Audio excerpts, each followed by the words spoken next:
Universe நேயர்களுக்கு எனது அன்பான வணக்கத்தை தெரிவித்துக் கொள்கிறேன் தோழர்களே. பொதுவாக அறச்சொல் கவிஞர்களோ இல்லை என்றால் எழுத்தாளர்களோ இல்லை என்றால் மிக முக்கியமான சமூகத்தில் பெரியவர்களோ இந்த மாதிரி வார்த்தையை பேச மாட்டாங்க. அதுவும் குறிப்பாக கவிஞர்களும் எழுத்தாளர்களிடையும் அறச்சொல் வாங்கிவிடக்கூடாது என்பது மிக மிக முக்கியமானதாக இருப்பாங்க. தன் வீட்டில் பெரியவர்கள் இருக்கிறார்கள் என்று நீங்கள் நினச்சிக்கோங்களேன், மூத்தவர்கள் இருக்கிறார்கள் நினச்சிக்கோங்களேன், வயதானவர்கள் இருக்கிறாங்கன்னு நினச்சிக்கோங்களேன், அவர்களிடம் அறச்சொல் என்ன பெற்றக்கூடாது. நீங்கள் எம்ஜிஆர் அவர்களுடைய வாழ்க்கையில் நீங்கள் முழுவதுமாக பார்த்தீர்கள் என்று சொன்னால் அவர் இல்லை என்கின்ற சொல்லை அவர் சொன்னதே இல்லை என்பது தான் ரொம்ப முக்கியமானதாக இருக்கும். தன்னை நாடி வருபவர்களுக்கு, தன் உடன் இருப்பவர்களுக்கு, தன்னை நம்பியவர்களுக்கு, தன்னை சேர்ந்து இருப்பவர்களுக்கு, ஏன் கண்ணுக்கு தெரியாத மனிதர்களுக்கு கூட அவர் செய்து செய்து செய்து தன்னுடைய காலத்தை அவர் கழித்து விட்டார். தங்கப்பஸ்பம் தின்று உயிர் வாழ்ந்தார், அதனால்தான் அவருடைய மேனி பளபளப்பாக ஜொலித்தது என்கின்ற காலத்தில் கூட அவர் தினமும் குடிக்கிற பாலில் தங்கப்பஸ்பம் போடுறாங்கன்னு சொன்னதை நானே நம்பியிருக்கிறேன். என்கிட்டே சொல்லியிருக்கிறாங்க, எம்ஜிஆர் பாலில் தங்க புஷ்பத்தை போட்டு திவாய் அவ்வளவு பணம் அப்படின்னு சொல்லுவாங்க. கேள்விப்பட்டிருக்கேன், நான் சின்ன பிள்ளைகளில் நானே கேள்விப்பட்டிருக்கேன் அவருடைய வாழ்க்கை இதுகள்லாம். அப்படி கொடுப்பதற்காகவே, பிறர் மனம் மகிழ்ந்து பார்ப்பதற்காகவே தன்னுடைய வாழ்க்கையை அர்ப்பணித்த ஒரு நடிகர், அவருக்கு ஒரு கவிஞர் பாடலில் தெரியாமல் அறச்சொல் உள்ள விழுந்துருச்சு. அவர் கொஞ்சம் உஷாரான காலகட்டம். எப்போன்னா 1968 அது நடக்குது. சுப்பையா அவர்கள் இருக்கக்கூடியது, தோமஸ் அப்படின்னு ஒருத்தர் இருக்கக்கூடிய இயக்குனர் இருக்கக்கூடிய கட்டம், முக்கியமான காலகட்டம். அவர் பேர், ஒரிஜினல் பேர் சிங்கமுத்து அப்படிங்கிறவர். இப்போ இவரோட இயக்கத்தில் நடக்கக்கூடிய ஒரு படத்தில் ஒரு பாடல் எழுதுகிறாங்க. நல்ல கவித்துவமான பாடலாக வருங்க. நீராளி மண்டபத்தில் வரியவே ரொம்ப முக்கியமான கவனிக்கணும். அவர் எழுதி போடுறாரு அந்த வரியில். அதில் 3வது வார்த்தை என்ன வர்றதுங்கிறத அது கேட்கணும். தென்றல் நீந்தி வரும் நல் இரவில் தலைவன் வாராமல் காத்திருந்தேன் அப்படிங்கிறது ஒரு நாயகி பாடுவதைப் போல் ஒரு பாடல் உள்ளே வந்துருச்சு. சரி, இதில் என்ன அறச்சொல்னா என்ன அப்படின்னு சொல்கிறோம் இல்லையா? நீங்கள் திருமண மண்டபத்திற்கு போகிற போதோ, வாழ்த்துக்களை ஒருவரிடம் பரிமாறிக்கொள்ளுகிற பொழுதோ, அப்பொழுது அவர்கள் கொடுக்கக்கூடிய இந்த மொய்ப்பணம் என்று சொல்லுவார்கள் இல்லையா, அந்த பணத்தை கொடுப்பதை, வாங்குவதை நீங்கள் தவிர்க்கக்கூடாது என்று எனக்கே ஒரு பெரியோர் எனக்கு சொல்லியிருக்கிறார். அதன் உண்மைத்தன்மையும் அதில் இருக்கக்கூடிய பொருளையும் உணர்ந்ததினால் நான் என்னுடைய சுற்றத்தில் இருக்கிற குழந்தைகளுக்கு கூட நான் சொல்லுவேன். இப்போ சமீபத்தில் கூட ஒரு 3 நாளைக்கு முன்னாடி என்னுடைய தோழர் ஒருத்தர் ரொம்ப தூரத்தில் வந்திருந்தார், பையனோட வைக்கக்கூட. அவருக்கு ஒரு பணம் ஒரு இது கொடுக்கும்போது அந்த பையன் வேண்டாம் வேண்டாம் வேண்டான்ட்டு ஓடும்போது நான் இந்த வார்த்தையை சொன்னேன். நான் அதைத்தான், இதை நான் ஒன்றும் புதுசாக சொல்லலைங்க. அந்த படத்தின் இசையமைப்பாளர் சுப்பையாங்கிறவர் அந்த பாடலை எழுதிய கவிஞர் வாலியை கூப்பிட்டு, நீ எந்த நேரத்தில் இந்த வார்த்தையை போட்டாயோ அந்த படமே வரலையாகும். எத்தனையோ ப்ரொடியூசர் மாறி மாறி போகிறாங்க. என்னன்னு கேட்டிருக்காரு. தலைவன் வாராமல் காத்திருந்தான். என்ன தலைவன் வாராமல் காத்திருந்தான் நான் எழுதிட்டேன்னு சொல்கிறீங்க? வாலி சொல்கிறார். நான் என்ன எழுதுனேன்?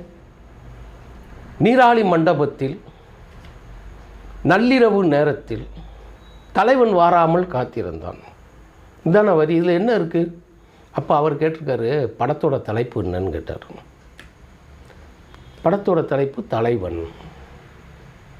இப்போ நீ சொல்லு அப்படின்னு இருக்கிறார்.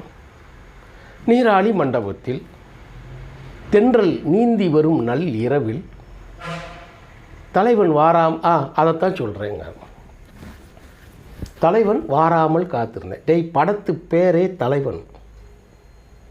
தலைவன் வாராமல் காத்திருந்தான் நீ எந்த நேரத்தில் போட்டு ரெக்கார்டு பண்ணோமோ இந்த படமே விளங்க மாட்டாங்கடா. அது எம்ஜிஆர் நடித்த படமே நடக்க மாட்டாங்க. இந்த படத்தோட நிலைமையும் இதை சூழலையும் உணர்ந்து எம்ஜிஆரே பணத்தை அவர் கொடுக்குறாரு. அதுக்கு பிறகுதான் 1970ஆம் ஆண்டு ஏப்ரல் 24ஆம் தேதி இந்த படம் ரிலீஸ் ஆகுது.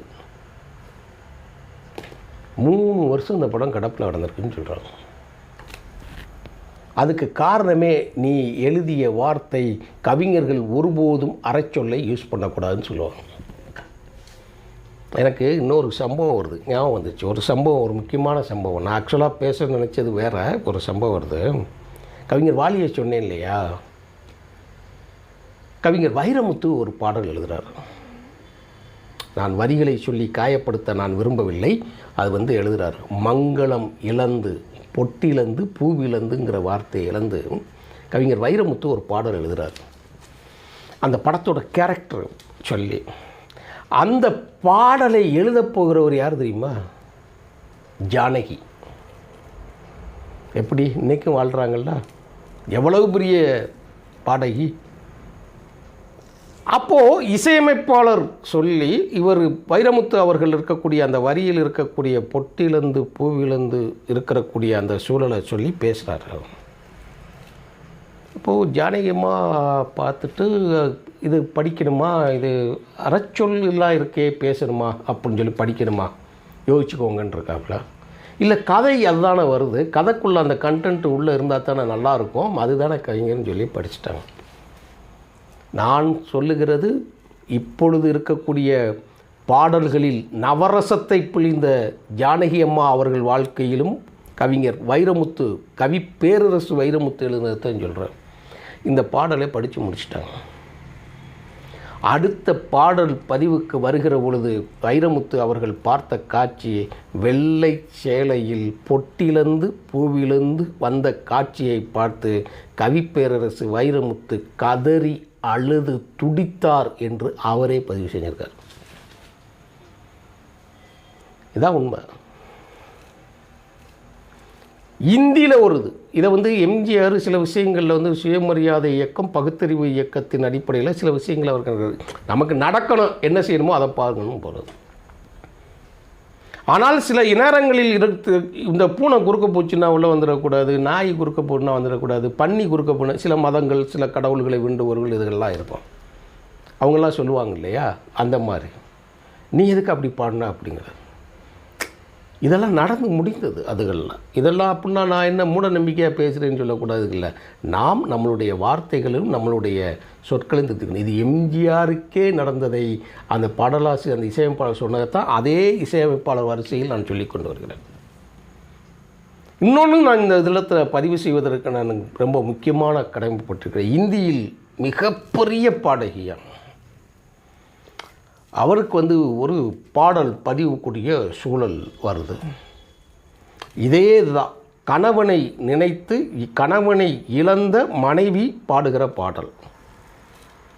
கணவனை இழந்து மனைவி பாடுறாங்க, அப்படி ஒரு சூழல். அதில் இதே மாதிரி சிச்சுவேஷனில் தான் அவங்க இருக்கிறாங்க. அந்த பாட்டில் என்ன நடக்குது அப்படின்னு கேட்டால், இவங்க பாடக்கூடிய சூழ்நிலையில் கதாநாயகன் அடிபட்டு இறந்து விடுற மாதிரி சூழலில் மனைவி படிக்கக்கூடிய பாடல் பதிவு செய்து முடிந்த காலகட்டத்திற்கு கொஞ்ச நேரம் கழித்து பாடலை முடிச்சுட்டு வெளியில் வராங்க. ட்ரங்க் காலில் ஒரு ஃபோன் வெயிட் பண்ணிக்கிட்டு இருக்கிறாங்க. எந்த மனைவியை ஆசையாக காதலித்து மணந்த மனைவியை, ஆசையாக காதலித்து தன் மனைவியின் கனவாக இருந்து பாடுவதுதான் தன்னுடைய லட்சியம் என்பதை நிறைவேற்றிய கணவன் ஆக்சிடெண்ட்டில் இறந்துவிட்டார். அதனால் பாட்டு காட்சிகளில் நீங்கள் சோக பாடல்களாக இருந்தாலும் வார்த்தையை தேர்ந்தெடுப்பதில் மிக கவனமாக இருப்பார். நீங்கள் இப்போ எம்ஜிஆரோட கனெக்ட் பண்ணி பாருங்கள். நான் சொல்கிறதெல்லாம் வரலாறத்தை நான் சொல்கிறேன். என்னால் பெயர் உட்பட, படம் உட்பட, பாட்டின் வரி உட்பட என்னால் சொல்ல முடியும். அது நீண்டு போயிடும். அது தேவைப்பட்டால் கமெண்ட்ஸில் சொன்னீங்கன்னா அது முழுமையாக இருக்கக்கூடிய தேவைப்படுபவர்களுக்கு நான் சொல்கிறேன், நான் பேசுகிறேன். ஆகையினால் எம்ஜிஆர் அவர்கள் தன்னுடைய திரைப்படங்களில் இருக்கக்கூடிய ஒவ்வொரு சொல்லையும் தேர்ந்தெடுக்கக்கூடிய, அப்படியே பொறுக்கி பொறுக்கி பொறுக்கி எடுப்பார். சோக பாடலில் கூட ஒரு அறம், ஒரு மரபை மீறிவிடக்கூடாது என்கிறதுல இருக்கும். நீங்கள் இதை சங்க இலக்கியத்தில் இருக்கக்கூடிய புறநானூற்றில் பார்க்கலாம், நீங்கள் போர்க்கள காட்சிகளில் கூட பார்க்கலாம். கலித்தொகையில் இருக்கக்கூடிய பாடல்கள்லாம் பார்த்தீங்கன்னா பயங்கரமாக இருக்கும். நெகட்டிவ் வேர்ட்ஸ் ஒன்றும் வராது, எல்லாம் பாசிட்டிவ் அப்ரோச்சில் இருக்கும். அதே நேரத்தில் உங்களுடைய கண்களிலிருந்து கண்ணீர் வர வைக்கக்கூடிய நிலைமையில் இருக்கும். இப்போ நீங்கள் நினச்சி பாருங்கள், எம்ஜிஆர் அவர்கள் ஏன் அந்த பாடல் வரிகளை போட்டதுனால தான் இந்த படம் ரிலீஸ் ஆகிறது தாமதம் ஆச்சுன்னு வாலி கடைசி வரை வருத்தப்பட்டார் என்ற இந்த செய்தியை தெரிந்து நேராக எம்ஜிஆர் வாலியவே கூப்பிடுதார். ஒன்றும் கவலைப்படாது, என்னுடைய படத்துக்கு நீ கண்டினியூவாக பாட்டு எழுது, இது ஒரு பிரச்சனை அல்ல, இந்த பிரச்சனையிலேருந்து கடந்து போகணும். ஆனால் மாபெரும் இசையமைப்பாளராக இருந்த சுப்பையா அவர்களுக்கு அடுத்து படங்கள்லாம் பெருசாக வராமையே போயிடுச்சுங்கிற ஒரு வருத்தம் வாலி அவர்களுக்கும் உண்டு, அந்த இசையமைப்பாளருக்கும் உண்டு, அந்த ப்ரொடியூசருக்கும் இருந்தது தான் செய்தி.